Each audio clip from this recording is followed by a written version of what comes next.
Hello friends, मेरे story channel पे आप सभी का स्वागत है। मेरी आज की कहानी है मेरे पिता दुनिया की सबसे अच्छी माँ है। शहर के एक प्रसिद्ध अंतर्राष्ट्रीय विद्यालय के बगीचे में तेज धूप और गर्मी की परवाह किए बिना बड़ी लगन से पेड़ पौधों की काट छांट में लगा था कि तभी विद्यालय के चपरासी की आवाज़ सुनाई दी। गंगादास, तुझे प्रधानाचार्य जी तुरंत बुला रही है। गंगादास को आखिरी के 5 शब्दों में काफ़ी तेजी महसूस हुई और उसे लगा कि कोई महत्वपूर्ण बात हुई है, जिसकी वजह से प्रधानाचार्य जी ने उसे तुरंत ही बुलाया है। शीघ्रता से उठा, अपने हाथों को धोकर साफ किया और चल दिया द्रुत गति से प्रधानाचार्य के कार्यालय की ओर।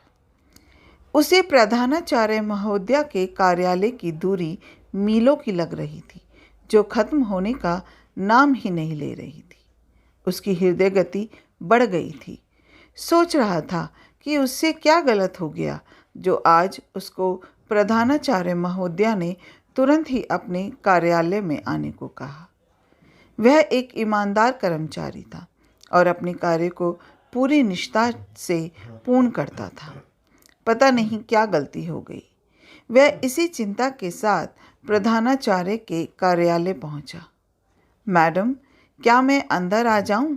आपने मुझे बुलाया था। हाँ, आओ और यह देखो। प्रधानाचार्य महोदया की आवाज़ में कड़की थी और उनकी उंगली एक पेपर पर इशारा कर रही थी। पढ़ो इसे, प्रधानाचार्य ने आदेश दिया। मैं मैडम, मैं तो इंग्लिश पढ़ना नहीं जानता मैडम, गंगादास ने घबरा कर उत्तर दिया। मैं आपसे क्षमा चाहता हूँ मैडम, यदि कोई गलती हो गई हो तो। मैं आपका और विद्यालय का पहले से ही बहुत ऋणी हूँ, क्योंकि आपने मेरी बिटिया को इस विद्यालय में निःशुल्क पढ़ने की इजाज़त दी। मुझे कृपया एक और मौका दें। मेरी कोई गलती हुई है तो सुधारने का। मैं आपका सदैव ऋणी रहूँगा।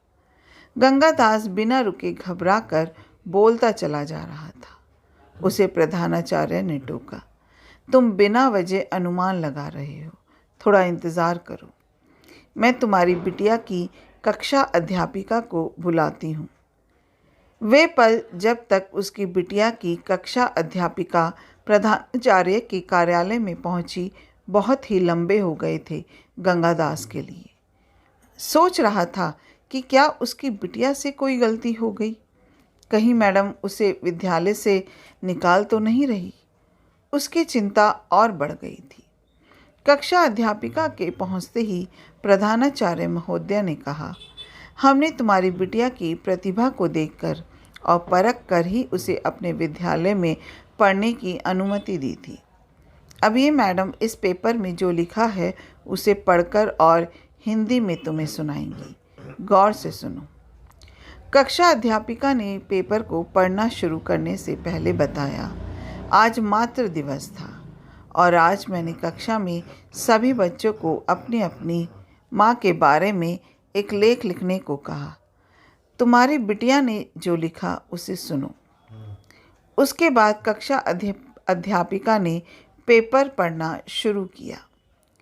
मैं एक गांव में रहती थी, एक ऐसा गांव जहां शिक्षा और चिकित्सा की सुविधाओं का आज भी अभाव है। चिकित्सक के अभाव में कितनी ही माएँ दम तोड़ देती है बच्चों के जन्म के समय। मेरी माँ भी उनमें से एक थी। उन्होंने मुझे छुआ भी नहीं कि चल बसी। मेरे पिता ही वे पहले व्यक्ति थे मेरे परिवार के जिन्होंने मुझे गोद में लिया। पर सच कहूँ तो मेरे परिवार के वे अकेले व्यक्ति थे जिन्होंने मुझे गोद में उठाया था। बाकी की नज़र में तो मैं अपनी माँ को खा गई थी। मेरे पिताजी ने मुझे माँ का प्यार दिया। मेरे दादा दादी चाहते थे कि मेरे पिताजी दोबारा विवाह करके एक पोते को इस दुनिया में लाए ताकि उनका वंश आगे चल सके, परंतु मेरे पिताजी ने उनकी एक ना सुनी और दोबारा विवाह करने से मना कर दिया। इस वजह से मेरे दादा दादी जी ने उनको अपने से अलग कर दिया और पिताजी सब कुछ ज़मीन, खेतीबाड़ी, घर, सुविधा आदि छोड़कर मुझे साथ लेकर शहर चले आए और इसी विद्यालय में माली का कार्य करने लगे। मुझे बहुत ही लाड़ प्यार से बड़ा करने लगे। मेरी ज़रूरतों पर माँ की तरह हर पल उनका ध्यान रहता है। आज मुझे समझ आता है कि वे क्यों हर उस चीज़ को जो मुझे पसंद थी ये कहकर खाने से मना कर देते थे कि वह उन्हें पसंद नहीं है, क्योंकि वह आखिरी टुकड़ा होती थी। आज मुझे बड़ा होने पर उनके इस त्याग के महत्व का पता चला। मेरे पिता ने अपनी क्षमताओं में मेरी हर प्रकार की सुख सुविधाओं का ध्यान रखा और मेरे विद्यालय ने उनको यह सबसे बड़ा पुरस्कार दिया जो मुझे यहाँ निःशुल्क पढ़ने की अनुमति मिली। उस दिन मेरे पिता की खुशी का कोई ठिकाना ना था। यदि माँ प्यार और देखभाल करने का नाम है तो मेरी माँ मेरे पिताजी है। यदि दया भाव माँ को परिभाषित करता है तो मेरे पिताजी इस परिभाषा के हिसाब से पूरी तरह मेरी माँ है।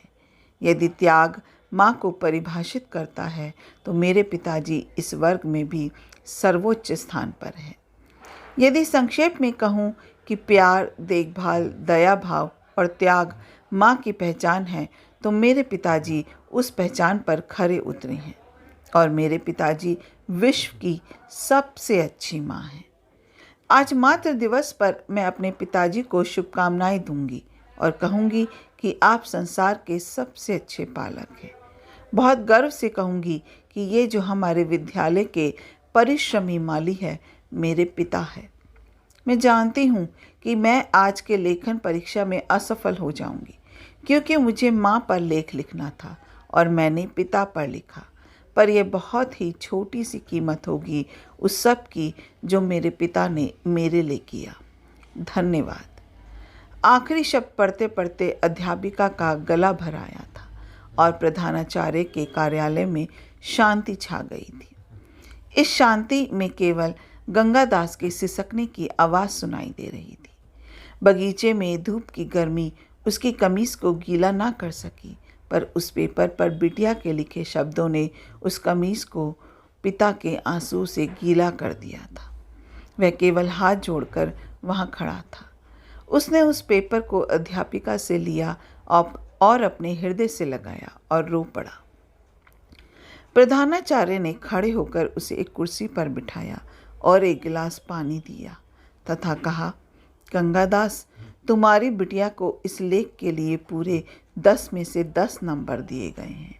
यह लेख मेरे अब तक के पूरे विद्यालय जीवन का सबसे अच्छा मातृ दिवस का लेख है। हम कल मातृ दिवस अपने विद्यालय में बड़े जोर शोर से मना रहे हैं। इस दिवस पर विद्यालय एक बहुत बड़ा कार्यक्रम आयोजित करने जा रहा है। विद्यालय की प्रबंधक कमेटी ने आपको इस कार्यक्रम का मुख्य अतिथि बनाने का निर्णय किया है। यह सम्मान होगा उस प्यार, देखभाल, दया भाव और त्याग का जो एक आदमी अपने बच्चे के पालन के लिए कर सकता है। यह सिद्ध करता है कि आपको एक औरत होना आवश्यक नहीं है एक पालक बनने के लिए। साथ ही यह अनुशंसा करता है उस विश्वास का जो विश्वास आपकी बेटी ने आप पर दिखाया। हमें गर्व है कि संसार का सबसे अच्छा पिता हमारे विद्यालय में पढ़ने वाली बच्ची का पिता है, जैसा कि आपकी बिटिया ने अपने लेख में लिखा। गंगादास, हमें गर्व है कि आप एक माली हैं और सच्चे अर्थों में माली की तरह न केवल विद्यालय के बगीचे के फूलों की देखभाल की, बल्कि अपने इस घर के फूल को भी सदा खुशबूदार बना कर रखा, जिसकी खुशबू से हमारा विद्यालय महक उठा। तो क्या आप हमारे विद्यालय के इस मातृ दिवस कार्यक्रम के मुख्य अतिथि बनेंगे? रो पड़ा गंगादास और दौड़कर बिटिया की कक्षा के बाहर से आंसू भरी आंखों से निहारता रहा अपनी प्यारी बिटिया। अपना कीमती समय देने के लिए दिल से शुक्रिया। अगर आपको ये कहानी अच्छी लगी हो तो एक लाइक कीजिएगा, शेयर कीजिएगा और मेरे चैनल को सब्सक्राइब करना मत भूलिएगा। फिर मिलते हैं एक नई कहानी के साथ। जय हिंद।